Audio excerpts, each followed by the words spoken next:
दो चार्जेस हैं ये और दिस, 16 सेंटीमीटर की डिस्टेंस पर दोनों रखे हुए हैं। तो एक चार्जेस ये मान लीजिए, एक चार्जेस ये मान लीजिए, और इन दोनों के बीच में जो डिस्टेंस है वो है 16 सेंटीमीटर। अब कह रहा है कि at what points, points S लगा हुआ है, अर्थात एक पॉइंट भी हो सकते हैं, एक से ज़्यादा भी हो सकते हैं।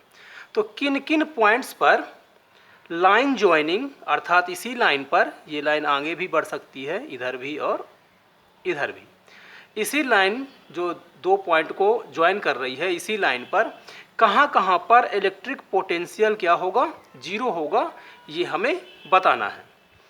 और take potential at infinity to be zero, तो ये तो आपको डेफिनेशन से ही मिलेगा। पोटेंशियल की जो डेफिनेशन है, जैसे कि मान के चलिए कोई चार्ज यहाँ पर है, इसका जो इफेक्ट पड़ रहा है वो यहाँ तक पड़ रहा है, ठीक है।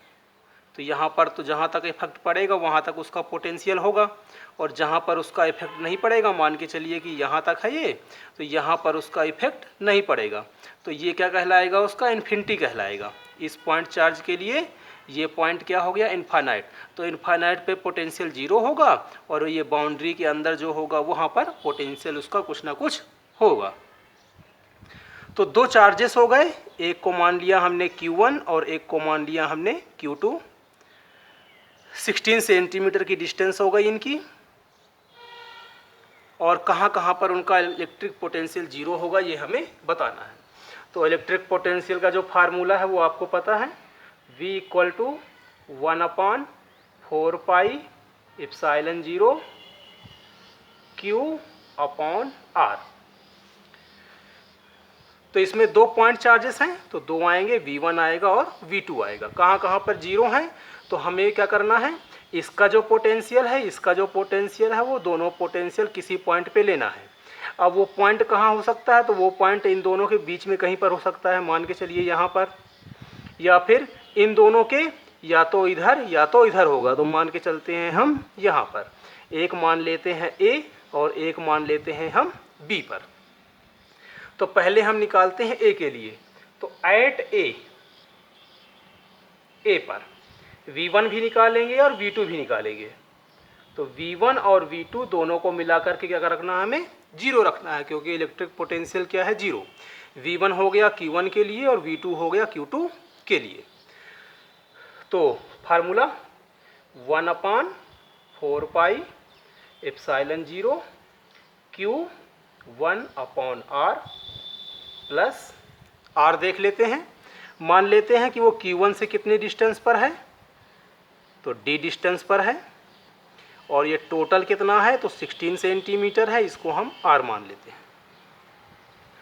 तो Q1 अपॉन कितनी डिस्टेंस पे ले रहे हैं, हम A पर ले रहे हैं, अर्थात D की डिस्टेंस पे ले रहे हैं, और 1/4 पाई एप्सिलॉन 0 Q2 के लिए, Q2 के लिए ये डिस्टेंस क्या होगी, Q2 से लेकर के A तक ये डिस्टेंस हो जाएगी। तो टोटल R है, R में से D को माइनस कर देंगे, तो ये जो डिस्टेंस है यहाँ से लेकर के यहाँ तक, ये हो जाएगी R माइनस D।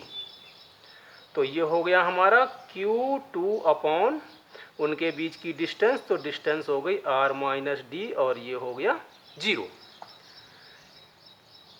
ये दोनों वैल्यू दोनों में सेम है, तो इनको हम कॉमन ले सकते हैं। तो 1/4 पाई एप्सिलॉन 0, ये आ गया Q1 अपॉन D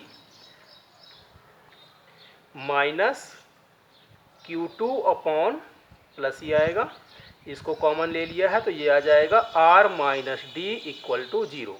ये टर्म इधर आएगा तो जीरो हो जाएगा, तो हमारा सिर्फ ये टर्म बचेगा। तो ये हो गया Q1 की वैल्यू है 5 × 10⁻⁻8 कूलाम अपॉन D हमें पता करना है, प्लस -3 × 10⁻⁻8 कूलाम दूसरा वाला चार्ज, और उनकी बीच की डिस्टेंस हो गई R minus D equal to 0। 10⁻⁻8 दोनों में कॉमन इधर भेजेंगे जीरो के पास, तो वो जीरो हो जाएगा। तो ये होगा हमारा 5/D minus plus minus minus 3R minus D equal to 0। हम चाहें तो इस जीरो को हटा करके ये माइनस वाला जीरो के इधर लाएंगे तो किस में हो जाएगा, प्लस में, और बीच में लग जाएगा इक्वल का साइन। इसको सॉल्व कर लेते हैं, तो यहाँ पर कर लेते हैं इसको कुछ। तो 5/d इक्वल टू 3/r कितना है, तो 16 सेंटीमीटर।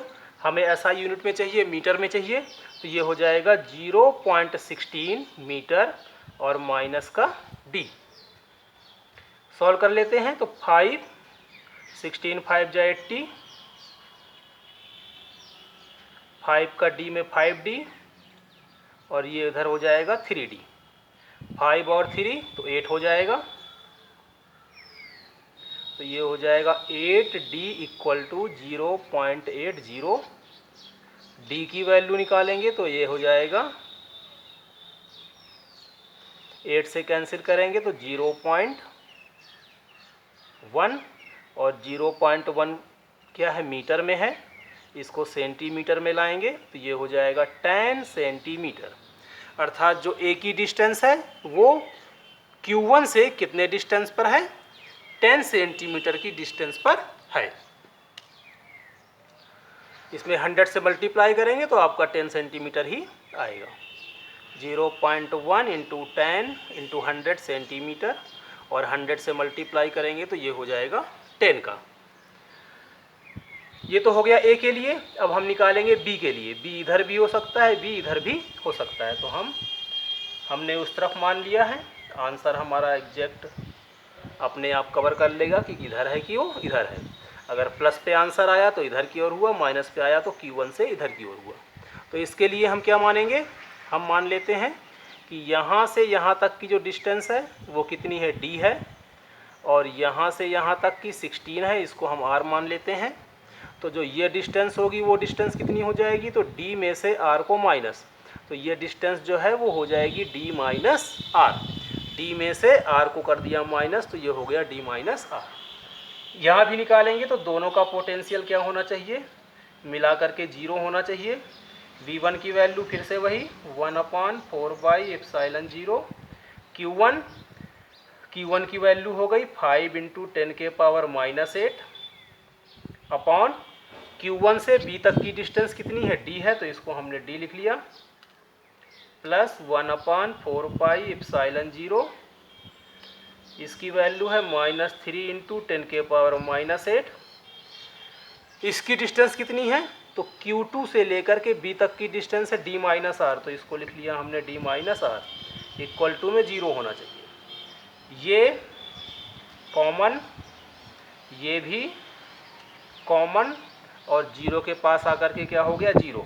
तो जो बचा है वो है हमारा 5/d minus plus minus minus 3 और d minus r equal to 0, जिसको हम 5/d और माइनस है इधर लाएंगे तो प्लस में हो जाएगा, तो 3d माइनस r हो जाएगा, जिसको हम 5/d 3d माइनस, और r की वैल्यू कितनी है, 16 सेंटीमीटर, तो 16 सेंटीमीटर मीटर में चेंज करेंगे तो 0.6।